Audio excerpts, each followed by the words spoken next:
വാസുദേവ, ഒന്നു പറഞ്ഞു തരാമോ? എങ്ങനെയാണ് ഈ സംസാര സാഗരത്തിൽ നിന്നും രക്ഷ നേടുവാൻ കഴിയുക? കേട്ടുകൊള്ളൂ പാർത്ത. സംസാര സാഗരത്തിൽ നിന്നും രക്ഷ നേടണമെങ്കിൽ എന്നിൽ മനസ്സുറപ്പിച്ചുകൊണ്ട് ഏകാന്തപരമായ ശ്രദ്ധയോടുകൂടെയും ഭക്തിയോടുകൂടെയും എന്നിൽ മനസ്സുറപ്പിച്ചുകൊണ്ട് ജീവിക്കുക. എല്ലാ കർമ്മങ്ങളും നീ ചെയ്യുകയും അതിൽ ആസക്തി വെക്കാതെ നീ ജീവിക്കുക. അങ്ങനെയുള്ളവൻ്റെ കൂടെ എൻ്റെ എല്ലാവിധ അനുഗ്രഹങ്ങളും വന്നു ചേരുന്നതാണ്.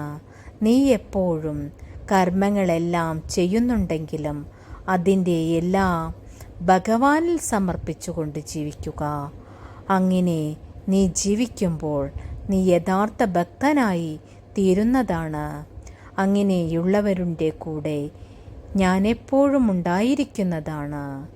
സർവകർമ്മങ്ങളും ഭഗവാനിൽ സമർപ്പിച്ചുകൊണ്ട് ജീവിക്കുക.